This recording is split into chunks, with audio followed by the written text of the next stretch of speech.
And welcome to the finale to this hastily thrown together series of videos chronicling the absolute best and worst of RWBY. I said in the last video that RWBY Volume 1 was a disappointment, but there was enough to keep me watching at least long enough for Volume 2 to truly gain my interest. And here are 10 scenes I liked in RWBY Volume 1. The first scene I'm mentioning is Glinda vs. Cinder. It's a short and sweet scene but serves several vital functions. Until Volume 3 came around, this was the only real look we had at pro-level Huntsman. It's also our best look to date at what Dust is capable of. This is what I mean by it being better to show Dust off rather than have an exposition dump explaining it.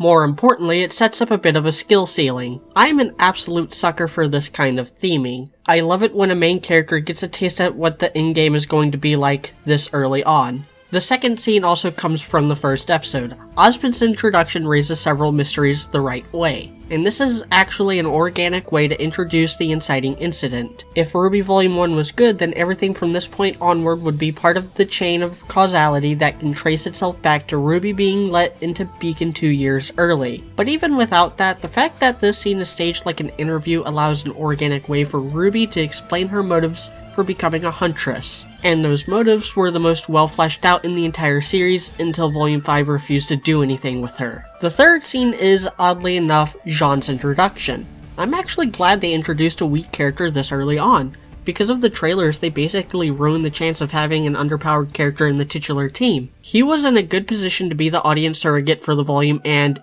yeah, too much focus got put on his story. They should have kept him as the audience cipher, kinda like Koichi in JoJo Part 4, plus his interactions with RWBY are actually kind of adorable. Speaking of adorable, the fourth scene is Rin and Nora's introduction. This is just really strong character writing with some traces of actual visual storytelling. There's not much else to talk about in the scene, it was a perfect introduction to two likable side characters. The fifth scene is RWBY and Weiss's argument in the Emerald Forest. I've heard this wasn't in the original script and was added in and expanded on in order to set up character arcs that would be somewhat paid off later in the volume. Like, remember when the creators actually cared about making the best show they could with their limited talent? And that's what a lot of the flaws in this volume boil down to. Monty, Miles, and Carrie simply lacked the talent and skill to properly construct and convey what they were going for. As for what the scene does, it shows that RWBY is immature and Weiss projects all her problems on other people. This is something they're going to have to grow beyond to function as a team. The sixth scene I'm going to talk about is the Grim fight where everyone comes together. This scene speaks for itself. It's one of the few times we see them working as a team, even if we don't see them acting like a team. The animation and music is as good as it gets in this show, and it's pretty satisfying to see RWBY cut the head off a giant bird. I just wish the lead-up wasn't so bad in that this was more indicative of the show's quality rather than being the exception. The seventh scene is pretty much the entirety of Badge and the Burden, but namely the double hallway scene with RWBY and Ozpin and Weiss and Port. This is the conclusion to the first character arc in the series. Team RWBY will not function with this level of animosity. RWBY has to mature and step up. Weiss has to cool off and play nice, and it's ironic that Weiss's lesson is delivered by someone who had been previously characterized by pompousness, and RWBY's lesson is delivered by the most incompetent leader on the planet. The eighth scene is the classroom scene from Jaundice?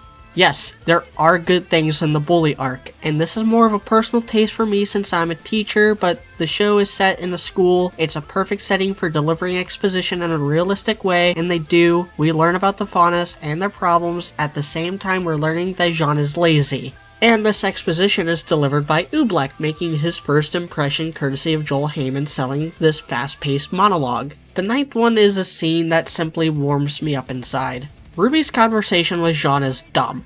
It's really naive of her to go up to Jean and just be like, "Nope, you can't be a failure right now." Ahem.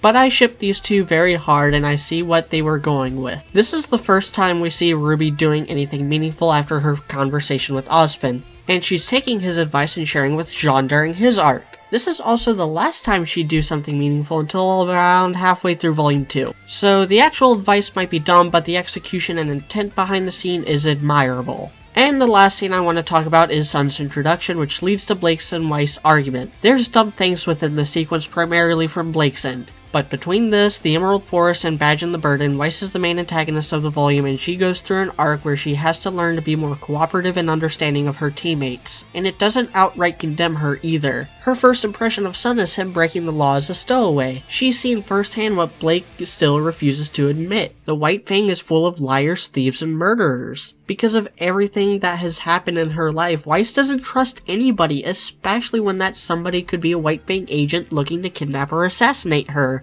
And this was almost a great way to lead into the final conflict, but they screwed it up by not having Weiss anywhere near the final battle. With a few tweaks, Volume 1 could have been something special, and these scenes showcase what could have been had they put more thought and effort into what they were doing. Later volumes did a better job showcasing the character dynamics, putting emphasis on the right people, and having decent action for the most part. I'm Mediocrity4, not quite sure what I'm going to do next time, but from now on, Tuesday will be used for shorter style list videos. Let me know in the comments below what you would like to see me make a top 10 or so video on. Until then, thanks for watching.